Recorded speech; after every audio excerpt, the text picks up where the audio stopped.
Hi, I'm Chance Wilder Onody, and you're watching ForBassPlayersOnly.com.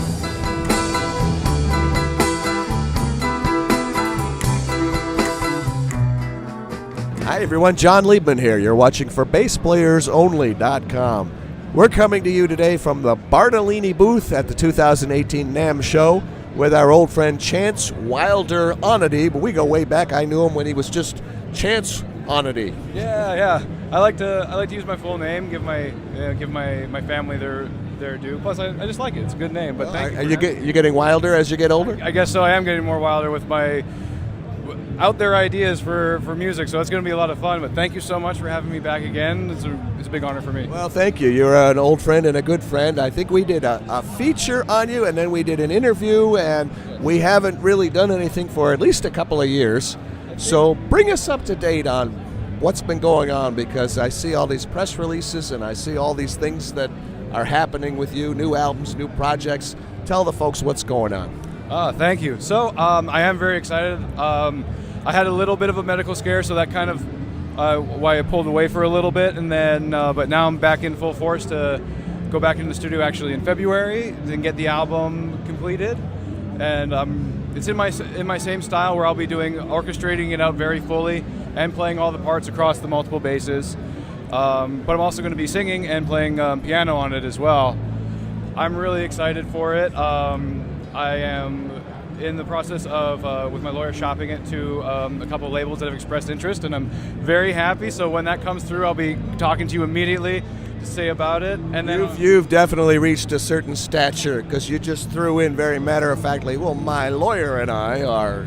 Oh, yeah, I guess. To me, it's just business. It's business. Yeah, it's a.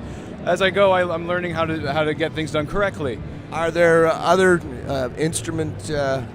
are there other people playing on the record, or is it just you? Don Perry, Jethro Tull drummer. Don Perry will be back again. I love playing with him. I'm trying to convince my engineer. He's a phenomenal pianist, Travis Dickerson.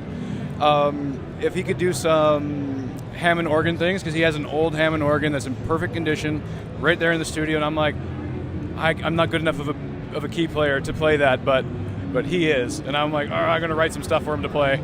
So if I can convince him to do it, then I'll find a room for him, absolutely. Okay. Another big project that I'm really excited about is, so my producer, Osamu Kitajima, out of Japan, so with the 2020 Olympic Games coming up, we're hoping to have a cultural exchange prepared musically and film with a documentary on like behind of making the music of going to Japan and collecting some hymns and repertoire, and then expanding upon it in my style. And I'm also in that project, he'll be on the record a lot, and he's a virtuoso guitar player and Koto player. He actually in Crimson Wings, he's the one who did the 8-bar Koto solo. Okay. And that was awesome to watch. He did it one take, just like perfectly. It sounds like he's falling right out of the chimes. It's just I don't know. He perfectly did it in one take, and I was like, this guy's amazing. So I consider myself very lucky, very blessed to be able to work with all these wonderful, wonderful people that really believe in me and believe in what I'm doing.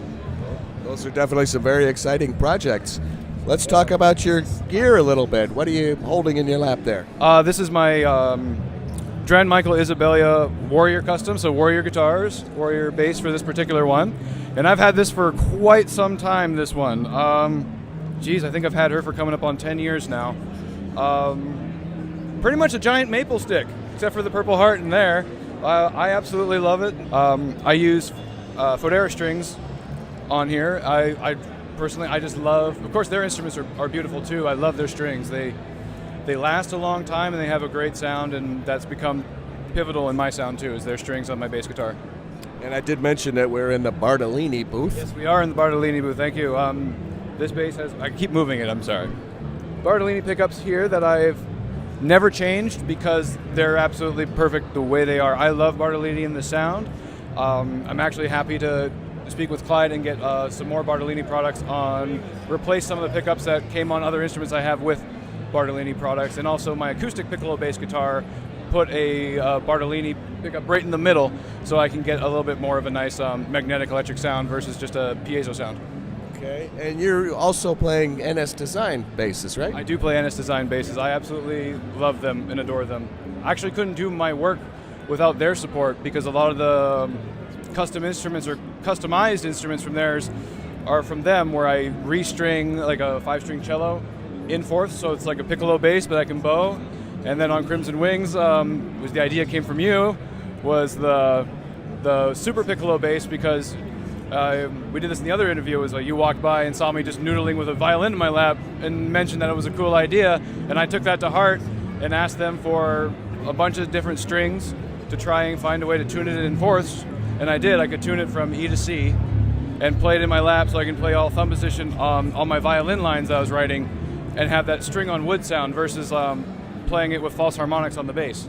Oh, I'm glad that worked out. I do remember that, actually. Yeah. So I'm very honored that you thought enough of that idea to, I tell you the truth, I probably mentioned it and didn't give it another thought. So it became major pivotal in everything that I do now. I absolutely love it. It's that instrument kicks my butt because it's small, the spacing is tiny, so you got, and then of course you want to make sure, from being a bass player, bigger fingers, and violinists have little needle fingers.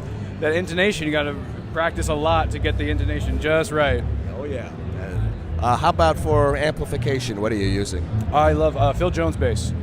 I use the Road Case, and I specifically went with Phil because I was looking for a way to get a great sound when playing with the bow, because that's my predominant thing that I do is play with the bow on the upright, and it's always a difficult thing to get a good bow sound electronically through pickups, especially on the NS instruments, which are quarter inch instead of using a condenser mic for a real upright.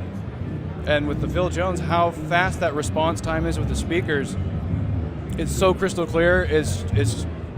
I absolutely love and adore it. Yeah. I didn't realize you were with Phil Jones, because he's accumulating quite a roster of high-profile players. So you should be proud and pleased to be among them. I am very proud. Phil's an amazing guy. He's an absolute genius of sound. So. And he's a hoot. Yes, he is. Yes, he is. He's a very, very funny guy, but also he's just great to hang out and talk with and catch up with. He's just a really genuinely nice guy. How about the future, Chance? I mean, you mentioned this Japanese project and the cultural exchange, but beyond that, is there anything else that you've always wanted to do? As soon as I get this done and this done and this done, one day I'm gonna. Maybe I haven't really thought out that far. That's kind of been the one day I want to do that thing has been this cultural project. I really would like to move to Tokyo for a while. I actually loved it when I was there, and so when I get these things done, I think I'd like to get a place there and work out of Tokyo and just A/B back and forth between Tokyo and here in LA. Yes, I have some very fond memories of Tokyo. The people, the culture, everything. It's just a wonderful, wonderful, wonderful place. Yes, it is. I don't remember if I asked you this or not. I may have, but I'll ask you again anyway. What would you be if you weren't a bass player? Something outside of music. I remember because first time I answered that, I was going to say, an organist, but then it was like outside of music. I think back then I was football, and that was fun, but the injuries I acquired from football back then are really starting to take a toll here and there after like touring and performing, so maybe not a football player anymore. Outside of music, I always found medicine fascinating, so if I had the opportunity, but I know lots of school, be a doctor, probably a surgeon, because I like to work with my hands. Well, good. Excellent. Glad you became a bass player and didn't disappoint your parents by becoming a surgeon. Right. Well, congratulations on all your success. Please keep us posted on those other projects. Those are indeed very exciting. Thank you so much for having me. I always enjoy this, and it's an honor to be interviewed by you. It really is. Well, thank you very much. The honor is ours. On location at the Bartolini booth with our good friend Chance Wilder Onody at the 2018 Winter NAMM Show, Anaheim, California. I'm John Liebman. You're watching for BassPlayersOnly.com.